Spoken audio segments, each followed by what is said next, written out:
Bapak dan Mama, saudara dan saudari, rekan-rekan muda, para frater, umat beriman yang terkasih dalam Tuhan, selamat malam. Sudah mengantuk? Ini masih jam 7. Kita supaya lebih segar, kita berteriak haleluya. Ya, saya jawab alelu, kamu jawab iya. Alelu. Ya. Alelu. Ya. Alelu. Ya. Model begini yang buat ebit mata langsung terang memang. Saudara-saudariku yang terkasih dalam Tuhan, biar kamu senyum-senyum dalam bungkus dalam masker. Mengawali renungan di malam Paskah ini, saya mengajak kita sekalian untuk mengingat kembali renungan yang saya bawakan pada Minggu Palma 28 Maret 2021. Pada akhir renungan itu saya menunjukkan kepada kita pelbagai kesulitan yang dialami oleh dunia dewasa ini, sebagaimana yang tertuang dalam ensiklik Paus Fransiskus berjudul Fratelli Tutti, secara khusus bab pertama. Paus Fransiskus dalam ensiklik itu mengatakan bahwa kalau kita semua melihat realitas dunia ini dengan jujur, maka kita akan menemukan bahwa dunia kita itu masih ditutup oleh topeng yang bernama kemajuan. Zaman boleh maju, dunia boleh maju, boleh canggih sana sini, tetapi kebersamaan, solidaritas itu masih bersifat lokal, tidak menyeluruh. Dunia kita juga telah diliputi suasana kesendirian dan kesepian.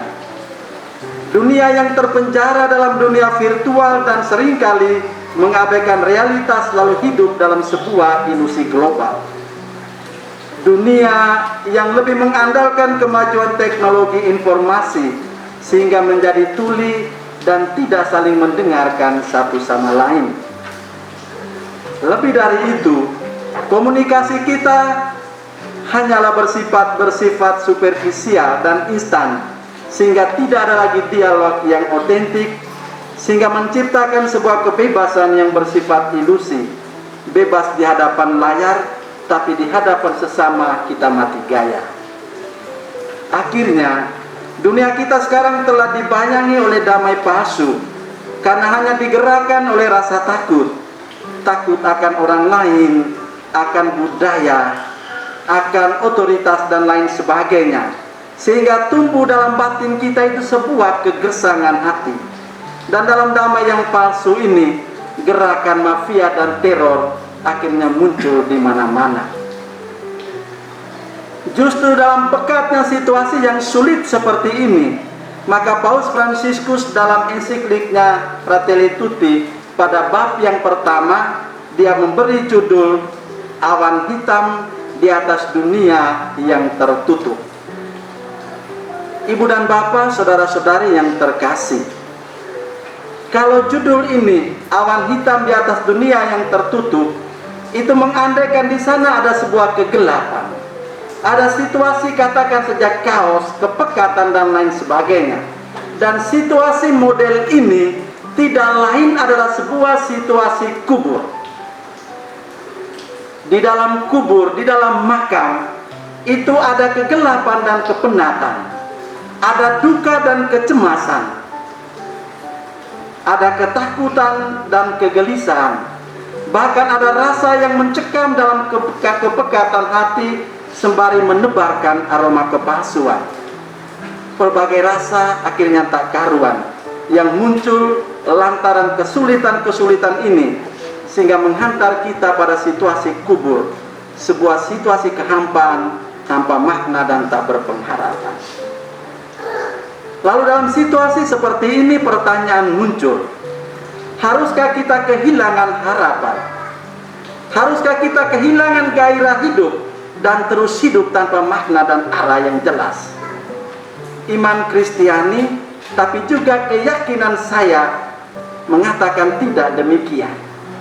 Dalam situasi kubur yang menakutkan dan menyeramkan, kita diajak untuk belajar dari Maria Magdalena bersama para wanita yang lain.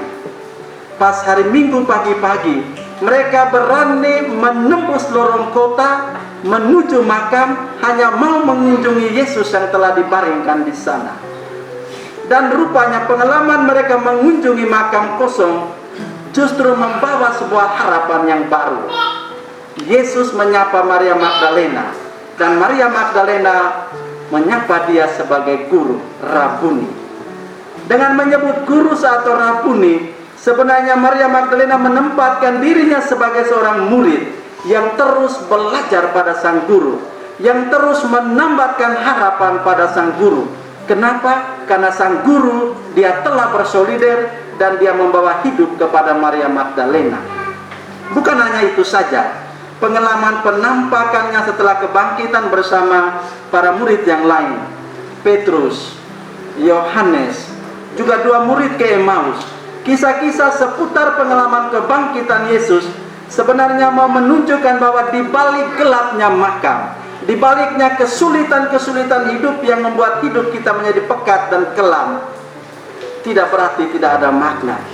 Justru belajar dari para murid yang mengalami Yesus yang bangkit membuat hidup mereka penuh makna, penuh arti, penuh daya vitalitas, dan mau berjuang terus untuk tinggal dalam Allah, senantiasa membangun harapan dalam Allah. Dalam situasi seperti ini, kita bisa menemukan bahwa ternyata Allah kita adalah Allah yang bersolider. Dan ketika Allah dalam diri putranya yang bersolider, ujung-ujungnya adalah ini. Dia yang bersolider telah dibangkitkan oleh Allah. Kenapa saya katakan bahwa Allah kita adalah Allah yang bersolider? Kita bisa menemukannya dalam seluruh jejak kitab suci. Dalam perjanjian lama, ada 2 jejak yang menunjukkan Allah kita adalah Allah yang bersolider. Yang pertama itu dalam kisah penciptaan. Secara khusus Allah menciptakan manusia segambar dan serupa dengan Allah. Kenapa Allah menciptakan manusia segambar dan serupa dengan Allah? Karena di sana Allah mau membangun komunikasi. Ketika dia mau membangun komunikasi, itu berarti Allah mau bersolider dengan manusia. Komunikasi antar manusia dan juga bersama dengan Allah. Lebih dari itu, dalam kitab perjanjian lama kita menemukan juga Allah itu bersolider dengan manusia dengan terus membangun yang disebut dengan koinonia, membangun persekutuan. Ketika orang Israel berbuat dosa, keluar dari rel, dibawa ke pembuangan, Allah tetap memanggil mereka kembali ke Yerusalem, kembali ke negeri terjanji, karena Allah mau bersekutu dengan mereka, dan persekutuan dengan Allah tidak membuat Allah melepaskan orang Israel yang tercerai-berai. Allah yang bersolider itu nampak juga dalam peristiwa perjanjian baru. Itu ada 2 poin penting. Yang pertama, kisah inkarnasi, Allah yang menjadi manusia. Sekalipun dia kaya, dia rela menanggalkan takhta kealahannya, masuk dalam situasi manusia, dia menjadi manusia. Kisah Allah menjadi manusia itu lambang Allah mau bersolider, mau bersatu dengan manusia dalam segala situasi hidup manusia, sekalipun manusia dalam kesulitan, dalam dosa dan lain sebagainya. Ketika manusia terbenam dalam lumpur dosa, Allah bersolider, Allah masuk dalam lumpur dosa tapi tidak buat dosa, dan dia menarik kita keluar dari sana. Dan akhirnya ibu dan bapak, saudara-saudari, peristiwa Paskah, salib dan kebangkitan Tuhan itu tanda agung Allah sungguh bersolider dengan kita. Allah membangkitkan putranya yang tunggal yang mati tersalib di kayu salib. Itu semua karena Allah tahu, Allah memperhitungkan putranya yang telah bersolider dengan kita. Maka ibu dan bapak, saudara-saudari, hidup tidak lain adalah kita membangun komunikasi. Hidup tidak lain adalah kita membangun persekutuan. Hidup tidak lain adalah kita membangun dialog satu sama lain. Dan itulah cinta. Cinta itu bukan soal permainan rasa semata, Tapi cinta itu soal kita membangun dialog, membangun komunikasi satu sama lain, dan lebih dari itu berbagi hidup di sana. Dan Yesus berbagi hidup untuk kita, dan itulah Paskah. Peristiwa gelapnya makam membuat kita merasa hampa, membuat kita merasa kosong dan tak berarti. Malam ini, melalui peristiwa kebangkitan Yesus, kita dikuatkan untuk tetap berpengharapan, untuk tetap mengandalkan Allah. Kenapa? Karena Paskah itu tidak lain adalah pasti Allahku hidup. Amin.